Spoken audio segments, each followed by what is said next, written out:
So you saw the title for this English lesson and you clicked on it, and you might be wondering, if the title is about mean things that you should never say in English, why is Bob doing an English lesson about this?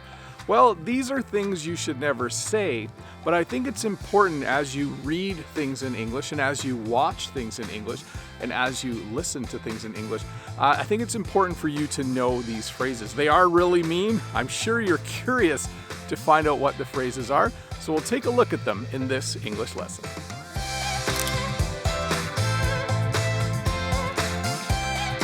Well, are you ready? Are you ready to learn some really mean English phrases?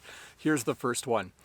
The first phrase is, "You'll never amount to anything." This is something that maybe a parent will say to a child, or maybe a teacher will say to someone.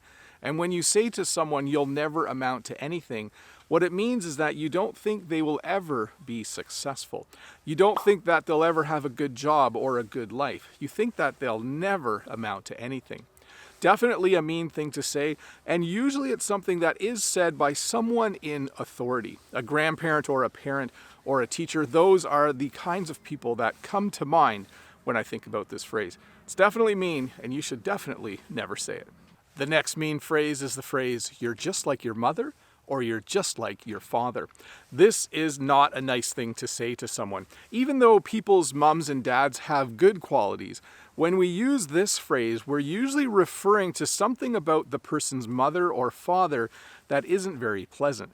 Sometimes when two people are fighting in a relationship, the husband might say to the wife, or the wife might say to the husband, one of these two phrases. The husband might say, "You're just like your mother," and the wife might say, "You're just like your father." Not a nice thing to say, and it's usually not used in a positive way. There are small scenarios where you can use it in a positive way, but most of the time, if you say to someone, "You're just like your mother," it's usually not a nice thing to say. The next mean phrase is the phrase, "Don't quit your day job." This is something you might hear someone yell if you're watching someone who's singing or doing karaoke or playing a guitar, and maybe they're doing it for the first time. Someone might think that their singing isn't very good, and so they might yell from the audience, "Don't quit your day job." Not a very nice thing to say, and obviously what it means is this. The person thinks that you're not very good at singing or playing guitar or whatever you're doing, and that if you have a job that you go to every day and that's where you make money, you should keep doing that. Don't quit your day job. I'm happy to say that no one has ever written that in the comments below my English lessons. Even way back when I was just getting started, no one said, "Hey Bob, English lessons aren't very good. Don't quit your day job." And I'm glad no one did, because that would have been very discouraging. The next mean phrase is actually a question, and it's another mean phrase where you compare someone to someone else. If someone said to you, "Why can't you be more like your brother? Why can't you be more like your cousin?" When someone asks you this question, what they're saying is that your brother or cousin is amazing. They've done something remarkable and incredible in their life. And then they're asking you that question, "Why can't you be more like your brother? Why can't you be more like your cousin?" Not a nice question to have.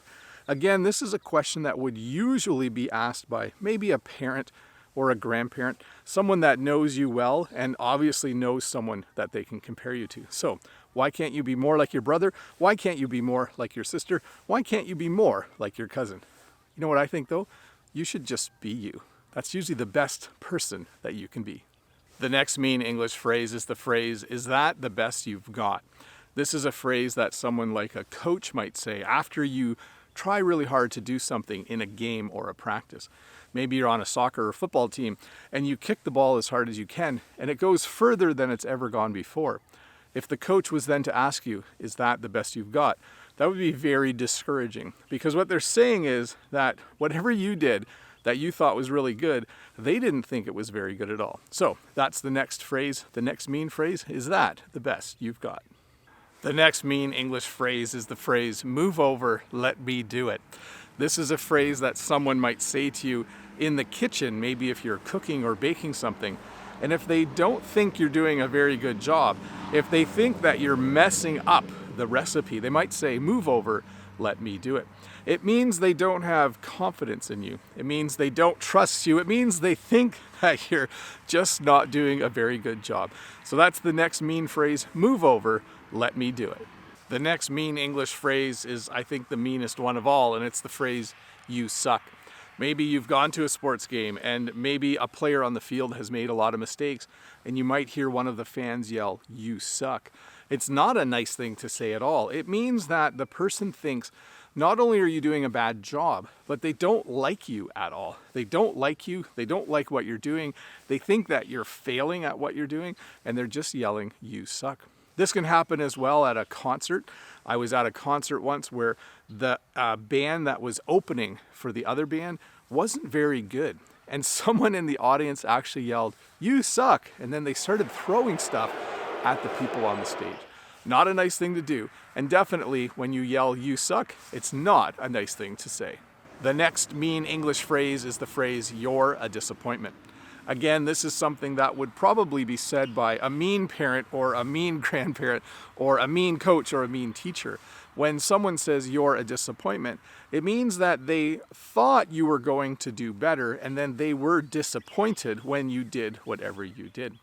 It is not a very nice thing to say to someone, especially if that person is trying their best. Think about yourself, for instance. Let's say you studied English for 6 months and you took an English test and you failed, because that kind of happens sometimes. If someone you know really well, like a spouse or a parent, said to you, "You're a disappointment," that would be extremely mean and it would make you feel really, really bad. Instead, I think it would be better if they gave you a little bit of encouragement. They could say something like, "I'm sure you'll do better next time." So if you hear someone say to someone, "You're a disappointment," maybe walk up to that person later and say, "Hey, I heard that someone was mean to you, but I think you'll do better next time." Well, hey, thanks for watching this English lesson about mean English phrases that you should never say to anyone, but I think it's important for you to be able to recognize them if you read them or hear them someday. Remember, if this is your first time here, don't forget to click that red subscribe button over there. I always appreciate a good thumbs up after you watch a video, and if you have the time, why don't you stick around and watch another English lesson.